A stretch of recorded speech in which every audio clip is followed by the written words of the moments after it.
Hello, everyone. My name is Shanae Jones, and this is KNKY, which stands for Know the New Kinky You.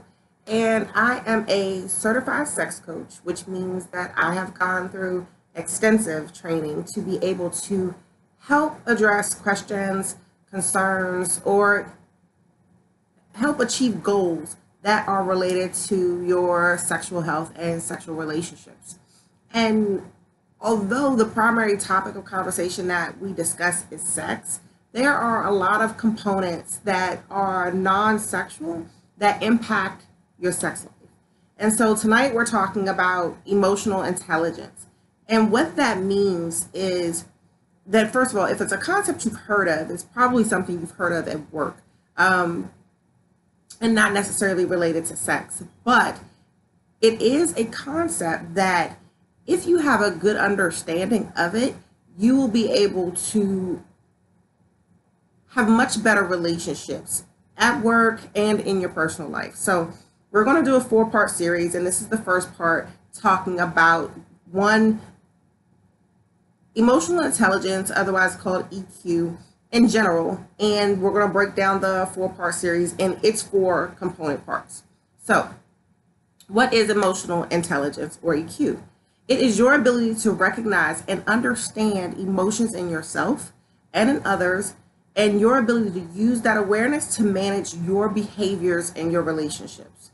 So, the communication between your emotional and rational brains is the physical source of your emotional intelligence. So, picture the fact that when we are in a situation and we have an emotional response to that situation, it travels from the back of our head at the bottom of our brainstem, and it goes through our limbic system. And so somewhere in the middle of our head. So we're responding to that emotional energy before we have a chance to process it in our frontal cortex. So what happens is that we need to learn how to develop the skills that will allow us to balance our rational brain with our logical reasoning. And so EQ is a skill that can be developed, just like sex is a skill that can be developed over time. The more you practice it, the better you get at it.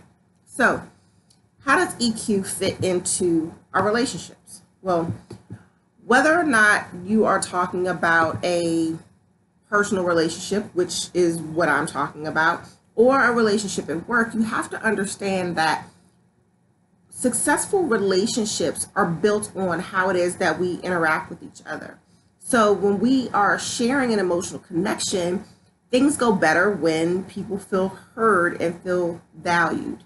So honing the skills to develop your EQ equips you to have those more meaningful interactions.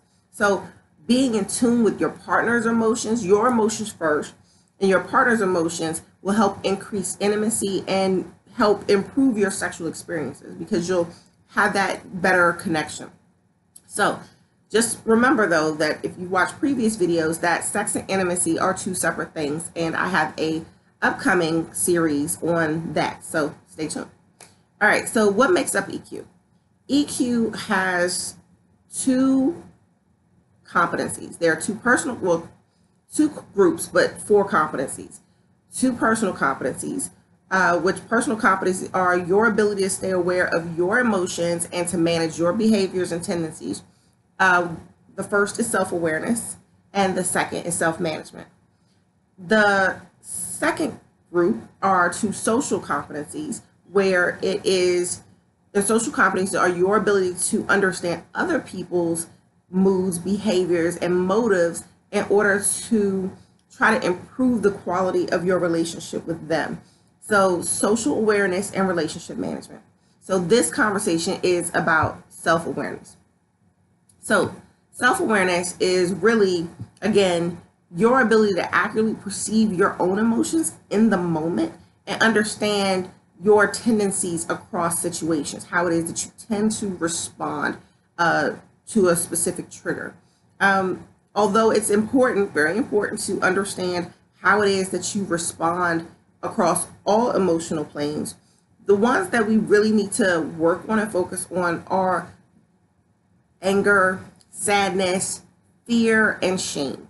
Those are the negative responses to those emotional triggers are what tend to get us in trouble. So when we are angry, sometimes we will yell or curse or even become physically violent and hit.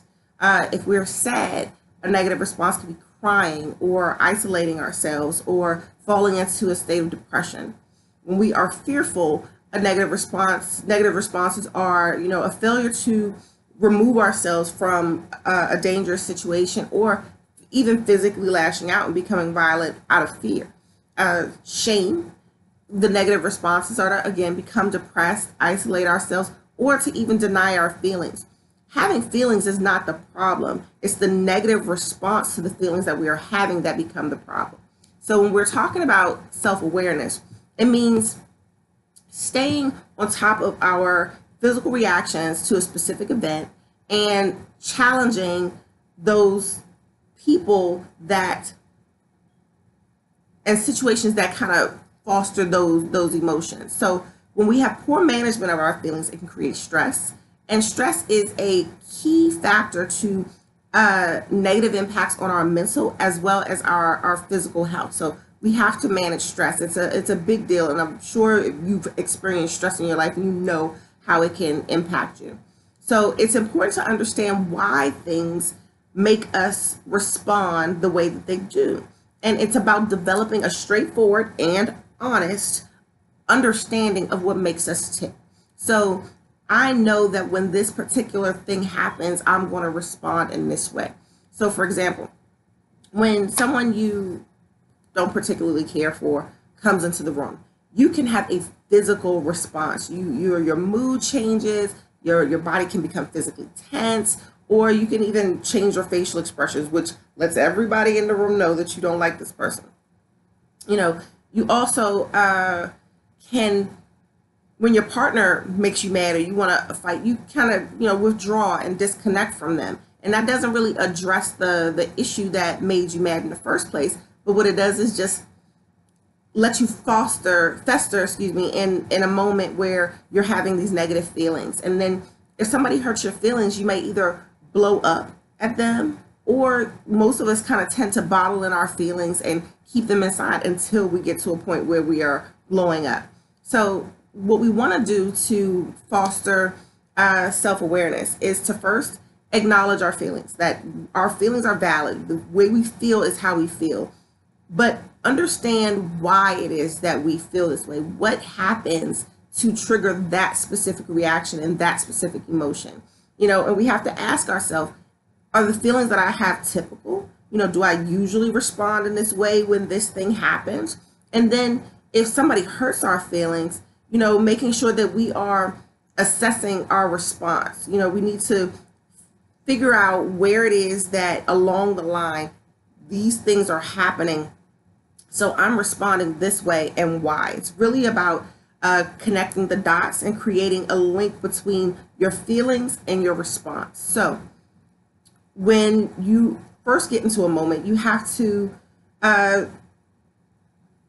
process, but most of the time as you're learning this skill, you're going to do it after the fact. You're not going to be able to do it in the moment, but that is the ultimate goal, is to be able to monitor your personal feelings in the moment. You also have to, the more you do it, the more it becomes second nature. You'll be able to recognize it immediately and be able to put yourself in a different situation than you would typically do. And that self-awareness leads to self-management. And self-management is the second part of the emotional intelligence experience. So if you're interested in self-management, I suggest you stay tuned to the next video, and I will see you guys again soon. My name is Shanae Jones, and this is KNKY. Follow me on all social media platforms at DOYOUKNKY. That's the website. Subscribe, follow, DM me if you have questions or concerns. But again, I appreciate you and everything that you do. I offer free consultations if you are interested in coaching. So I bid you adieu.